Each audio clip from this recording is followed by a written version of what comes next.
నువ్వేమనుకుంటున్నావంటే పోలీసులు ఏమీ చేయలేరు, నేనేమీ చేయలేను, కాబట్టి టీవీ షోలోనే న్యాయం జరిగిద్ది అనుకోవడం అన్ని సందర్భాల్లో కరెక్ట్ కాదు కదా.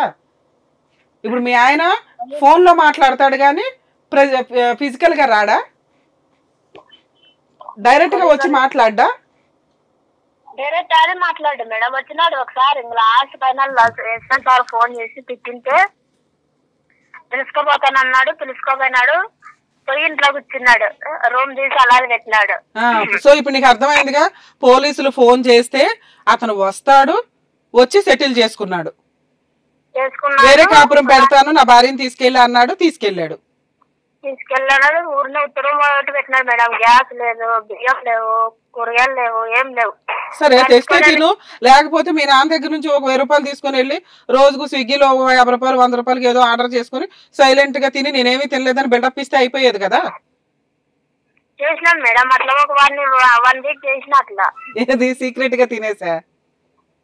సూపర్. అయినా కూడా వర్కౌట్ అవ్వలేదా? కాలేదు మేడం, రాలే. నేను ఒక్కదాన్నే టౌన్ లో ఎట్లుండాలి మేడం, 2 కిలోమీటర్లు అవుతాయి. ఎంతమంది తెచ్చుకోవాలనుకున్నా, తినేడు పోవాలనుకున్నా 2 కిలోమీటర్లో పెట్టినాడు, దగ్గరలో లేవు. ఓకే, మరి ఆయన ఏం తినేవాడు? ఏం వంట చేయకపోతే ఆయన ఏం తినేవాడు ఇంటికి వచ్చి? అతను లేడు, నా దగ్గర లేడు మేడం. పెట్టినాడు, పోయినాడు. మరి ఫోన్ చేస్తే ఫోన్ స్విచ్ ఆఫ్. అలా 1 వీక్ ఉన్నావా? అవును మేడం. అప్పుడు పోలీసులు ఫోన్ చేస్తే ఈసారి అరెస్ట్ చేసేవాళ్ళు కదమ్మా, అలాంటి తెంగర పని చేసినందుకు అతను. మేడం అంతా చెప్తున్నాను, మీ పెద్దలతో మాట్లాడండి అమ్మా అన్నాడు. సర్లేనని మా వాళ్ళతో మాట్లాడి నేను ఊరికి వచ్చినాను మేడం. ఎన్నో రోజులన్నీ చూస్తావు. అవునవును, అక్కడ ఎవరు లేకుండా నువ్వు ఒకదాని ఎక్కడ ఉంటావు తల్లి? అదే మేడం, చూసే వాళ్ళకి ఎట్లుంటాయి మేడం ఇంటి చుట్టుపక్కల. అవునమ్మా,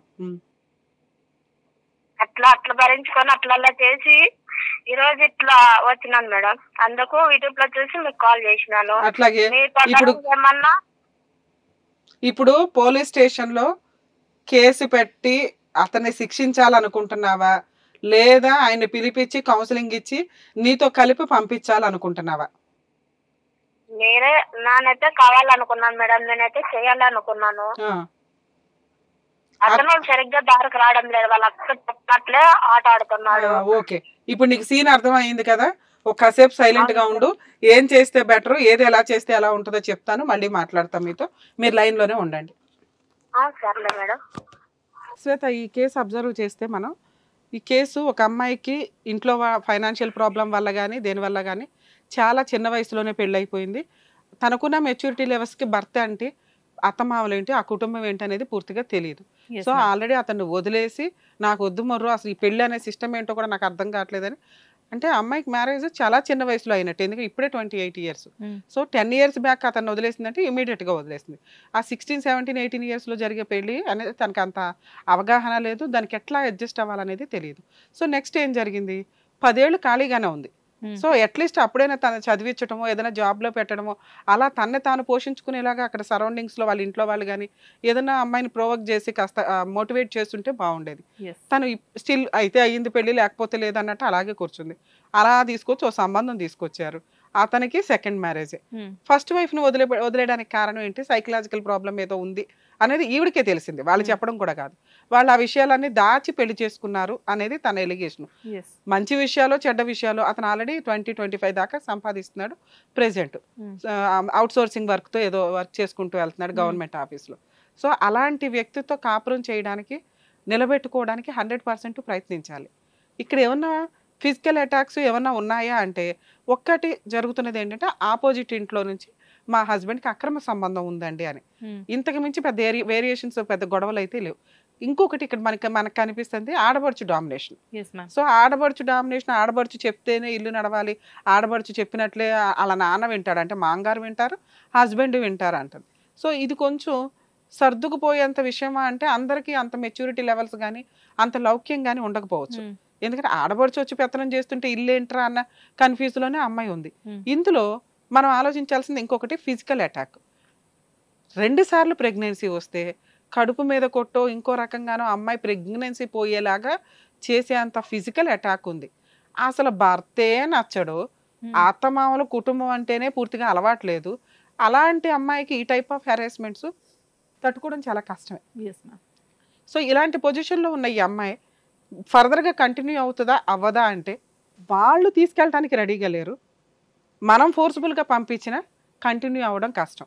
ఎందుకంటే అది ఆల్రెడీ ప్రూవ్ అయిపోయింది. పోలీస్ స్టేషన్ ద్వారా ఫోర్స్ఫుల్గా వెళ్ళారు. పోలీస్ స్టేషన్ అంటేనే ఒకవేళ వాళ్ళు చెప్పిన మాట వినకపోతే లోపలేస్తారు, లేకపోతే కేసులు సీరియస్గా పెడతారు. అర్థమవుతుంది. సో అలాంటి పొజిషన్లోనే ఏదో కొంచెం భయపడి తీసుకెళ్ళి ఏదో ఊరు చివర పడేశాడు. కనీసం కాపురం చేయలేదు, అక్కడికి వెళ్ళాల. అమ్మాయి ఉందా పోయిందా ఎలా ఉంది అని కూడా ఆయన పట్టించుకోలే. సో అలాంటి అమ్మాయి కాస్త 1 వీక్ ఏదో తన డబ్బులతో తను తిని ఇంకా ఉండలేక అమ్మాయి వెనక్కి వచ్చింది.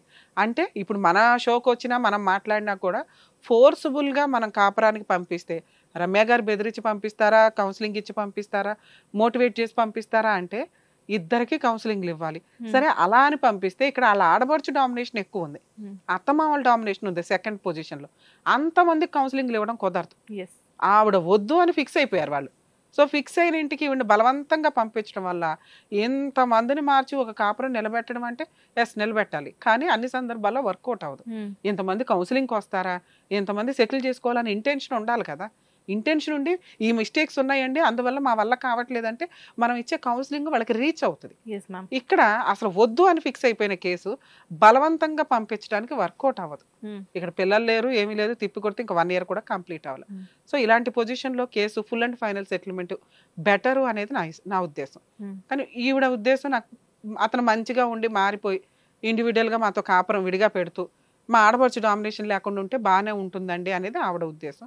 అది ఎంతవరకు వర్కౌట్ అవుతుంది అంటే కొంతకాలం లీగల్గా ఫైట్ చేయాలి. ఇప్పుడు ఇట్లా అనుకుని అలా దులిపేసుకుని అలా వెళ్ళి కౌన్సిలింగ్ ఇవ్వగానే వినేసే టైప్ కాదు. వింటే అలా ఆయన ఒక్కడే వింటాడు, మళ్ళీ వెంటనే ఇంటికి వెళ్ళగానే అక్కడ వాళ్ళకి ఇచ్చేది ఇస్తారు. కన్విన్స్ చేయడం అనేది కష్టం అవుతుంది. సో ఇక్కడ తనకున్న ఆప్షన్స్ 2 ఆప్షన్స్, ఒకటి లీగల్గా వెళ్ళటం, 2 కొంతకాలం వెయిట్ చేయడం. సో ఇది ఇప్పుడు తనతో మాట్లాడదాం. Sure.